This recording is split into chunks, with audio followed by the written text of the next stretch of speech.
Yo, welcome to another episode of Empire Jeff TV. I am your host, Empire Jeff, coming to you on a Monday night live from Los Angeles, California, night where the Los Angeles Dodgers once again get smacked down and smacked around, this time by the Milwaukee Brewers in Milwaukee, Wisconsin.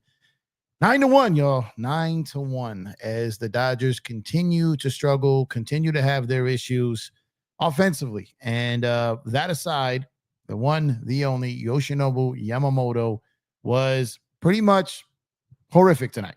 He could not get anything going. He made it through 2/3 of an inning in the first inning, gave up 5 runs, and got chased out of the game faster than we've probably ever seen him. It bad.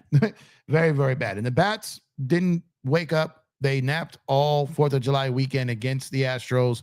They took whatever nap they were having in Los Angeles with them to Milwaukee. And look, we've seen this happen with the Dodgers before. We have seen the bats go silent. We have seen them kind of disappear. We've seen this before, right? We've seen them get swept by the Angels. We've seen them fall apart. This is not necessarily anything new for when they go silent, but it's just, you can't help but feel that this team is just looking at the calendar and thinking, man, it's time to turn the page to the second half of the year. Some of the guys like Mookie Betts at shortstop, who's just one way or another being run down by playing shortstop or injuries or whatever stacked up against him this year. He's obviously having one of his worst seasons as a Dodger. So Mookie Betts probably not going to the All-Star game might be a blessing in disguise for him. Then you've got other situations like Freddie's average has been falling off a cliff the last month and a half. You got Teoscar Hernandez back on the IL. You got Kike Hernandez on the IL. They gave them a little bit of a head start towards the All-Star break and let them get in there to get some rest. And Yamamoto, they probably should shut down for the next, 15 to 21 days and just give him some rest. And as these other guys coming back, you got Glasnow coming back on Wednesday, Trinan hopefully closer to a return. Roki hopefully closer to a return. But we just don't know. We don't know until they're out there on the mound. And this team is only They're on E. They're running on fumes. They're kind of just they're on the freeway and the gas lights coming on and they're hoping to get off the freeway and pull into the gas station before the car stops. And that's them heading into the All-Star break. And unfortunately, as a result of that, they have now lost 4 in a row. And lucky enough for them, they had a big enough lead in the NL West coming in tonight with 7 games each. The Giants are tied 1-1 with the Phillies right now.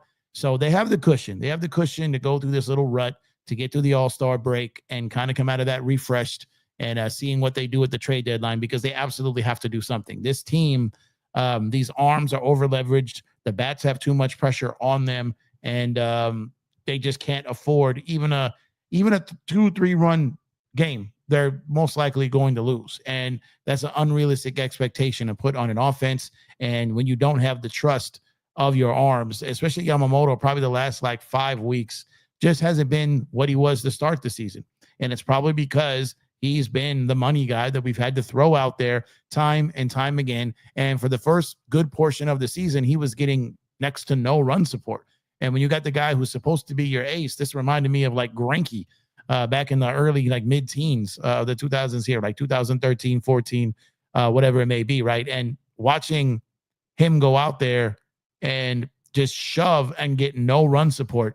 And it just reminds me of what, Yoshi's facing right now, just getting 0 run support. And even though he gave up 5 out the bat, even though he only got 2 outs in the game, even though he did all that, they still didn't give him run support. Like, they still only scored 1 run in his baseball game. And it seems like Yamamoto, whenever he is out there pitching, the bats tend to go silent. And they've had a couple of games in a row where they didn't, and he wasn't at his best. So they were able to get wins because when his ERA was starting to go up and the run support that he typically didn't get started to go up, except for the White Sox, he was able to dodge the bullet of not getting the run support. And as a result of that, the Dodgers were able to get wins. But when we're sitting here and we're looking at these games, and we've seen this time and time again, where a pitcher gets rattled or falls apart over the smallest of things. Now, I don't necessarily know when it went wrong for Yoshinobu, but I feel like it started with that second batter. All right. The second batter, he got squeezed on some pitches. He walked them. And then you had first and second with nobody out. They started to, kind of get to where they might be able to get out of the inning. And then there's a 3-run bomb. And then Mookie makes the error. You had the one where Miggy maybe could have got 2, but didn't want to rush it, wanted to get the sure out at first. Then you had the bomb. Then you had the Mookie error. And you had all these things just go wrong and fall off a cliff. And it was an avalanche. It just snowballed from there. And I remember I was doing the game on TikTok, and I said if his pitch count gets to 17 or 18 in the first inning, we're in trouble. We're in trouble because Yamamoto, when he gets to a deep count in the first inning, he's not the same pitcher. We've seen this numerous times. And I remember being at that Yankee game, game 3 of the series, after we won the first 2 games, and I'm watching Yamamoto pitch. And I remember I was talking to my boy Oscar, and we were like, yeah, man, that pitch count, it's going up. And we already knew what time it was in that game. When Yamamoto's pitch count goes up in the first inning, it typically doesn't end well for him or the Dodgers. And that's what happened today. Now, obviously, Yamamoto giving up 5 runs, but the Mookie error. But at the end of the day, he gave up 5 runs. He didn't give the bats even a chance in this game, right? But the bats, even if they scored 5, 6 runs, they weren't going to win this game. So Yamamoto out the gate just laid an egg. It was a dud completely out the gate. And unfortunate, because he's a great pitcher. He just did not have his stuff tonight. He didn't have it. It be that way sometimes. We lose 4 in a row, and we are in a weird place here over this last 4 games. We have a minus 31 run differential over the last 4 games. That's the worst the Dodgers have had in almost 100 years. So when you think about that, the Dodgers have played baseball for as long as baseball has pretty much been around. And their run differential over the last 4 games is the worst it's been in almost 100 years. Now, when you got this lineup, when you got Ohtani, when you got Mookie, when you got Freddie, I don't care who you've got, even if 3 of these guys are out, a run differential that's worse than almost 100 years, something's either really wrong or they're just looking at the calendar like All-Star break is coming in. We'll just pick things up where we left off prior to the Astro series when we come back from the break. because this does not even look like the same team that we saw a week ago. This doesn't even look like the team that's been without arms and guys on the IL all season and have managed to navigate through wins and grind out some wins and have heroic performances and incredible performances. This doesn't even remotely look like the same team.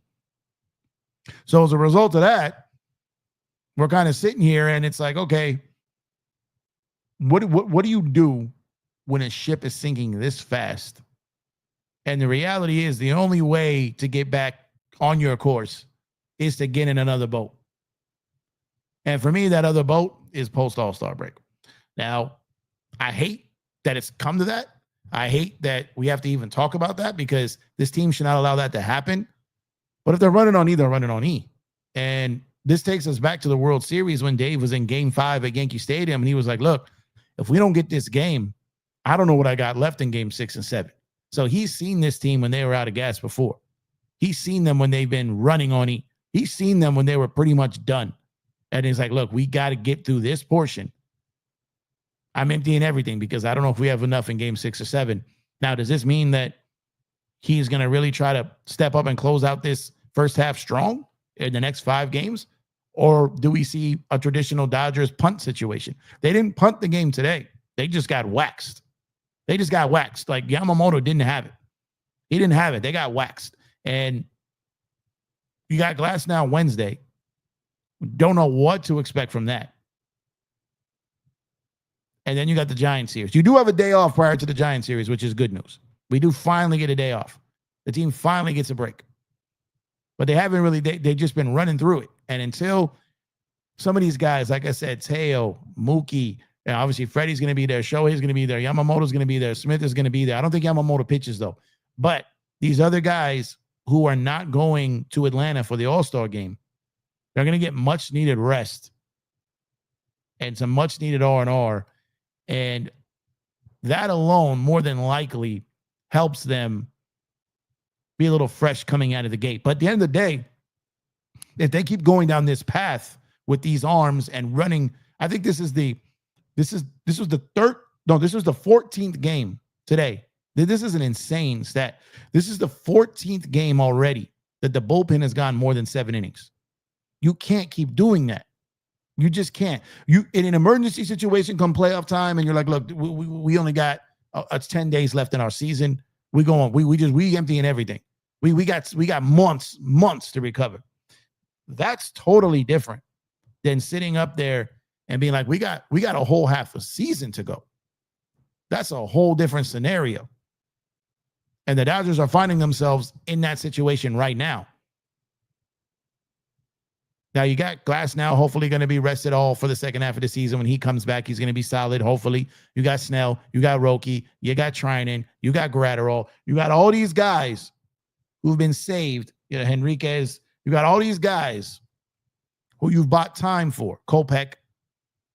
The hope, and hope is a scary word. The hope is that those guys can come in and give some relief to the relievers who haven't been rested. That's the hope. And the hope is that the bats start clicking again and guys get healthy. But we could sit up here and be upset about the situation we're in over the last 4 games, and it's very easy to do so. But we can also sit up here and say that going through the league and dominating the teams we're supposed to beat put us into position to afford a skid like this. Put us in position to not be like the Yankees, who went from way up here to way down here and is now like in 3rd place in a division. Like we got on such a tear and bodied our division rivals and beat the teams we were supposed to beat that it allotted us the courtesy to get into a rut or get into a slump prior to the All-Star break and still have a chunky little lead heading into the break. The Dodgers earned that. They earned that. Now they're reaping the benefits of that as they've hit this skid and still have a cozy, nice, comfortable, cozy lead in their division. Now, that division lead could evaporate quickly if these other teams catch fire and the Dodgers continue to go down this path, which is why with the trade deadline approaching and not really knowing what's the true deal with Max Muncy, I did a video earlier asking, like, do you guys really trust and believe the Dodgers timeline of Max Muncy? Or is he going to be out for a pretty good amount of time and they're just trying to not lose leverage in trade talks in perhaps acquiring a third baseman? Now, there's a bunch of third basemen out there that they could go after. I don't even necessarily know if St. Louis looks to move Arenado now. They're having a pretty decent season. Maybe they do. If their priority is to get out the remainder of that contract, years wise, still have to pay some money. But if that's their overall goal is to get out of the years of that contract, then maybe they consider it. But it's not just simply a salary dump now. He's had a decent year. Max Muncy's had a better year than him, but he's had a better year than he's had in the last 2 years. But I think if the Dodgers do make a play for a third baseman, if they do make that trade, I think it's going to be their third baseman for whoever's next. I don't think it's going to be a rental. You don't get a rental when Max is at his age, when he's in his contract year and all this. I think if the Dodgers do finally pull the plug on a third baseman, I think it's going to be a guy for the next 5-7 years. So we'll see about that. I know there's talk about the Japanese player coming over next year. I don't know if the Dodgers are going down that route or not. But if they make a trade for a third baseman this year, I think it's going to be for someone that's going to be here maybe along the lines for the rest of the Ohtani, Mookie, Freddie, first half of that Shohei contract run. So we'll have to wait and see, what they do there.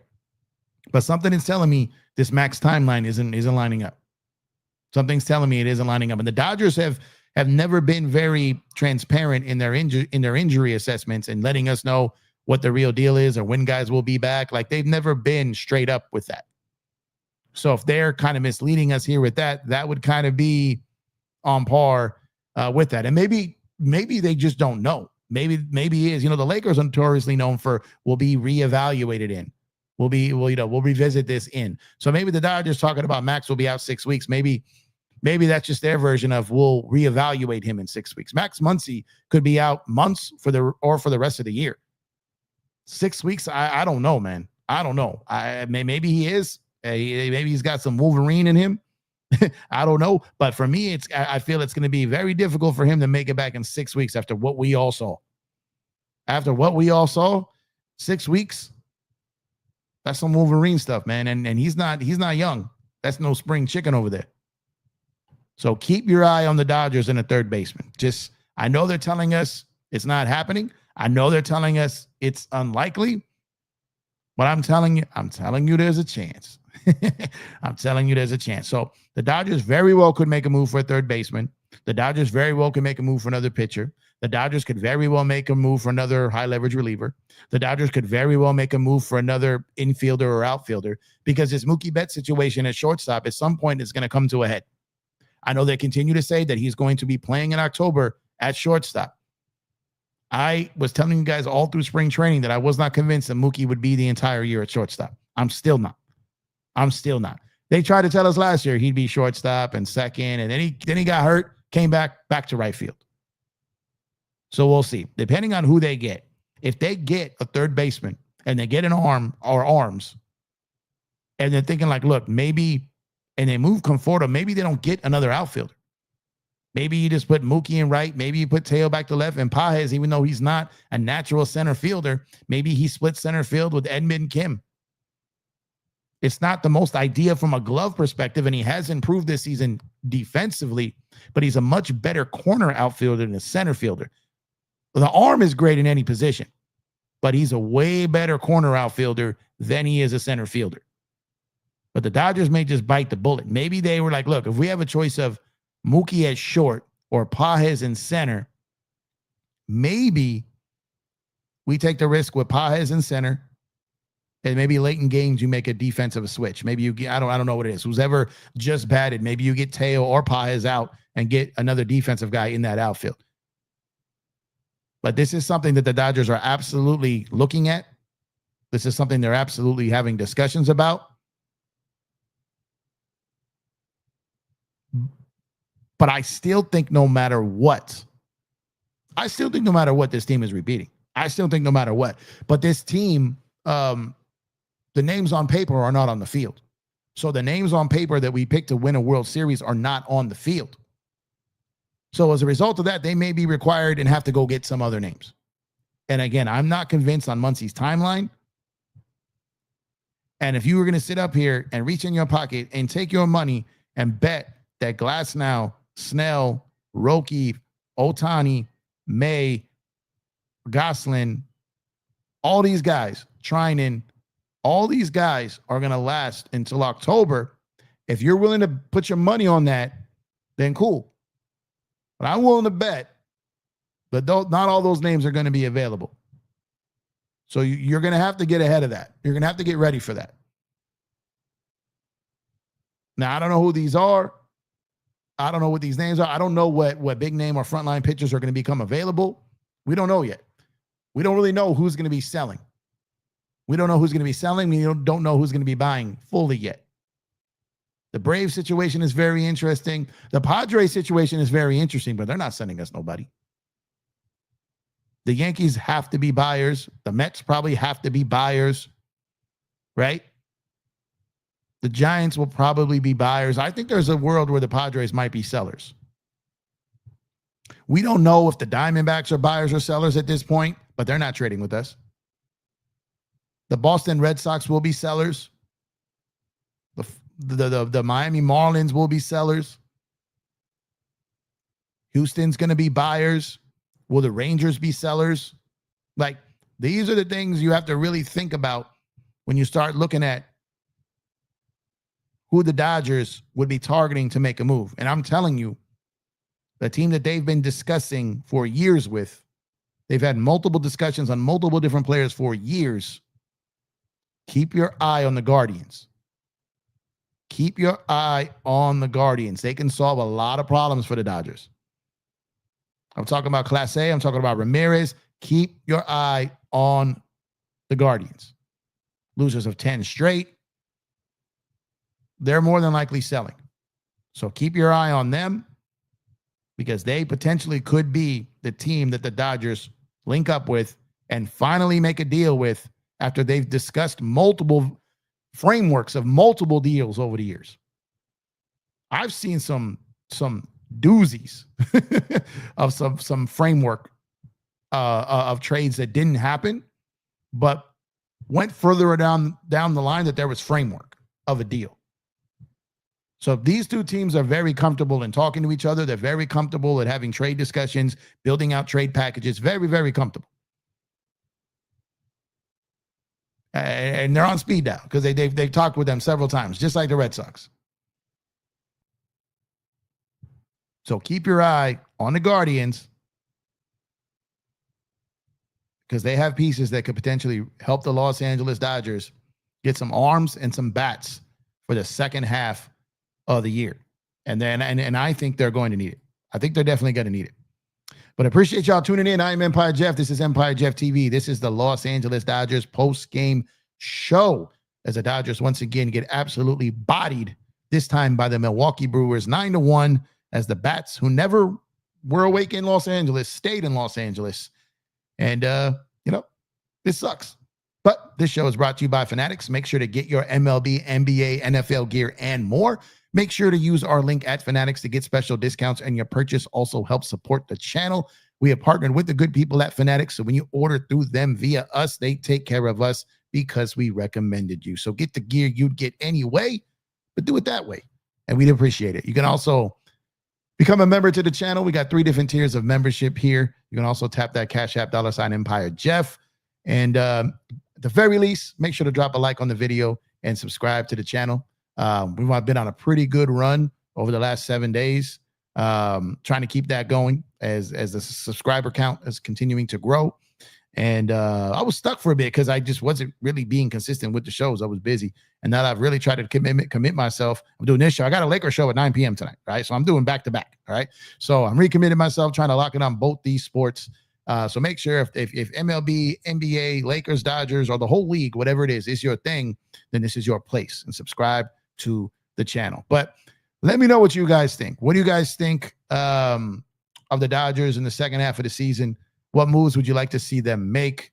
What players have you pretty much already given up on? I'm pretty sure Conforto is going to be in there. I want to know what pitchers you guys think you've given up on. But the chatter between the Dodgers is definitely starting to pick up for sure, because while on paper the Dodgers have the names, on paper the Dodgers have the talent, but the Dodgers aren't convinced that all that talent's going to be available. So with that being said, I know they went into this season talking about they didn't want to have to do anything at the trade deadline, but things don't break on a schedule. They just don't. And I heard enough today that has me convinced that the Dodgers believe they need to add. They believe they need to add. They're going to add. The question is how much? How much do they give up prospect-wise? How much money do they take back? But they're going to add. They're going to add. Without saying too much, they're going to add. And they need to. They need to. Because like I said, if Glasnow comes back and gets shelved, it probably means he's gone for the year. If Snell comes back and something happens, then who knows there, right? Roki, they were talking a few weeks ago that he might be out for the year. Everything, I said multiple shows on this, that everything I'm hearing, that's not the case. That's not the case. Like I said that immediately. Like I had seen, like someone had told me the day that statement was made that he was doing well. And then the day after that statement, he was on the field working. So like I had pushed back on that kind of immediately because I had heard something totally different from people that look, they could be wrong, but they know their stuff. And if they felt that they would be out for the season, like they would have some type of sense about that. And there's like nothing pointed to Roki being out for an extended period of time. Matter of fact, everyone was thinking he was going to be back by the end of June. And he didn't even really have a setback. So that was just a weird comment by Dave, which is why I don't fully trust the whole Muncy timeline. I really don't trust it because we've seen the Dodgers say stuff like this before. And all of a sudden you find out that someone's done for the year or it's longer than expected. Like Muncy's situation last year kept getting pushback and pushback and pushback. So even if they're telling the truth, Muncy can have a setback during his ramp up. So there's no guarantee that he's going to be back. So they're absolutely going to be looking at a third baseman. Now the question is, do they, because from what it sounding like it could mean is that if they do make a move for a third baseman, it's going to be a guy that could be here for a while. That's what it's sounding like. Now, if that happens, or they don't want to meet the price, or if it doesn't line up, then those are two different things. But we'll see. We'll see. But the Dodgers are going to be very active. They're not happy they're happy with the way the record is, considering the guys they haven't had. But they don't think they can do what they did last year and just have 2.5 arms and go out there and win. There's too many good teams. There's too many good teams. And if you get against someone in a short series, you could be in trouble. That's a scary one. That 5-game series, if you're not at your best, if you're not right, that's a scary one. And the Dodgers know that. They know that. In a lot of ways, the Dodgers are out here making moves potentially focused on that short series versus the ones that are after that. Because you got to win the first one to get to the other ones. And that first one, more than likely, would be the scariest one. I'm also told that they do put a priority on having the best record in baseball to have that home field advantage. So with that being said, if they don't believe that all those guys are going to be available, and if they don't believe that they have enough because of that, then they're going to open up the war chest again, and they're going to go do what they got to do.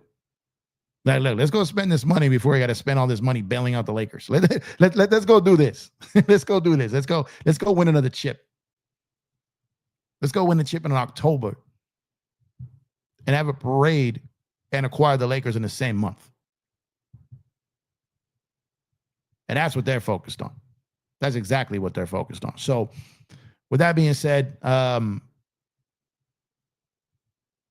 sit up here and see that the Dodgers had their worst run differential over a 4-game span in almost 100 years, that's knocking on your door. That's okay. We're heading towards the All-Star break. We understand that. But they've been going to the All-Star break for almost 100 years. They didn't have performances like this with lesser talent. So you guys know me. I'm a pretty steady guy, and I think that they'll do what needs to be done to fix this. So I'm not I'm not going to freak out, but I'm going to be a little more concerned if this is what we have after the All-Star break. But I don't think that's going to be the case. I don't think it's going to be the case. You know, you got to, where can they move these guys? You know, they're playing Kim every day now. He's going to spiral eventually. Like, him every day is not ideal. I've been telling everybody, but they want Mickey Mantle Kim out there because from their couches, they think he needs to be out there every day. But I'm telling you, it's going to be a mistake to have him out there every day. Now, defensively, he's going to be strong. And his on-base percentage is been better than what I thought it would have been. So it's been shout out to him. But I think if the whole lineup is thriving and he's able to generate some things at the back end of that lineup, but if he's moving up the lineup, because you got Miggy in there who shouldn't be playing every day either. I love Miggy. He's a winning player. He's a guy you have in your team that can help you win, but he can go through stretches where he kills you. But I do believe that he can help you win more games than he helps you lose. But Miggy and Kim in the lineup on the regular, not ideal. Definitely not ideal. And again, the Dodgers know that. So, look, I'm not saying that they're going to go out and get like Paul Skeens or something. That's not what I'm saying. Definitely not saying that. But I'm not saying they're not. Right? Because I don't think they would. I don't think that's going to happen. I don't have any close to any intel on that. I mean, I'm in a sports world now where Luka Doncic is a Laker. The Lakers are no longer going to be owned by the Buss family come October. And Shohei Ohtani is a Dodger. And all of these things leads me to almost never say never again. Because we're in a new world. We're in a new era. And while I think it's unlikely that Paul Skeens becomes a Dodger, I'm never going to say never again because I've been shocked since February. I've been shocked over the last 5 months with the things that have actually transpired. So as a result of that, it's hard for me to really sit there and think that something's impossible or can't happen. But I still think that would be unlikely. I think that would all but guarantee a lockout. I think a labor stoppage, like, I think is already in play, but I think that would absolutely guarantee a lockout. Now, the Dodgers would have to give up a massive haul, a haul like you've probably never seen before. And the best part about that, if they did give up a haul that you've never seen before, is it probably wouldn't even put a dent into today's team. For the team that would be competing for a championship, it probably wouldn't put a dent in it. But it would put a dent into their future. And the Dodgers typically don't operate like that. They don't gut everything to get one thing, even if that one thing is great and potentially one of the best in the game or the best in the game.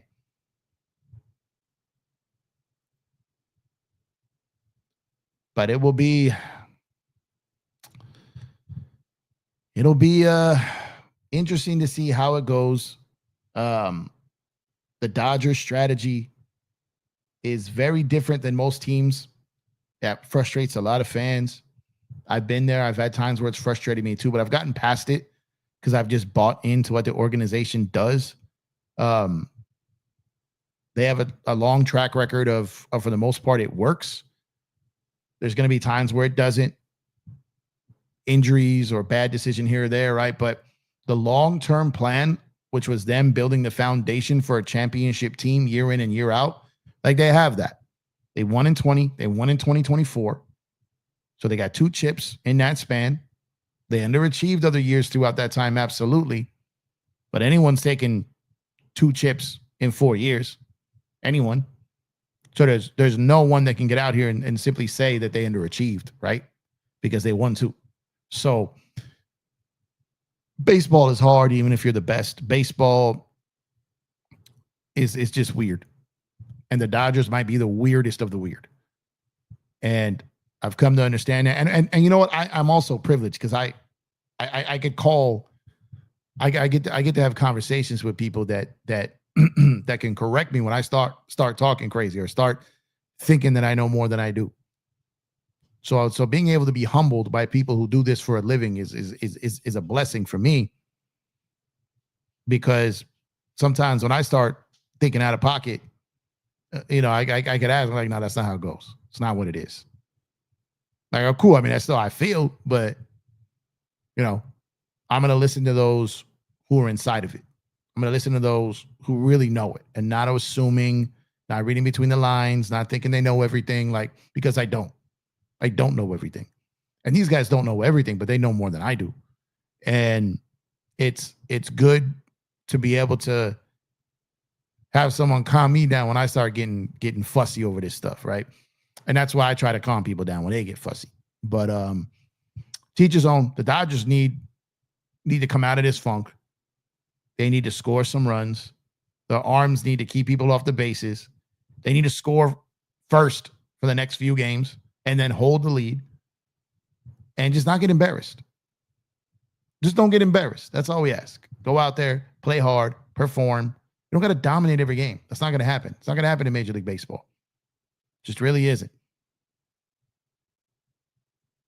But it's frustrating, man. But I appreciate everyone today. Craig, I see you. Search, I see you. Phoenix Layer 1, I see you. Cam, I see you. Drip Show, what's going on? Drip Show, Nando, Phoenix Layer 1. See who I'm missing here. Chris, see you, brother. Salute, brother. Mario, what's going on, Mario? Appreciate you, man. Joe Sora, what's going on, Joseph?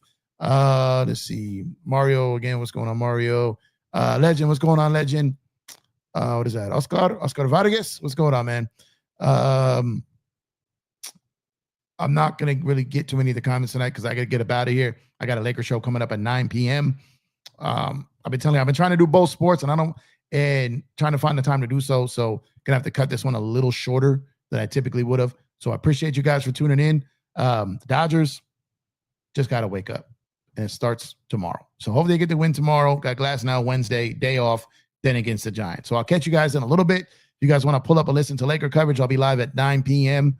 talking about Laker basketball. So appreciate y'all for tuning in. Search, you the best in the business. I love you, brother. Thank you. And as always, go Dodgers. Y'all be safe. I'll see you guys at 9 p.m. I'm out of here. Peace.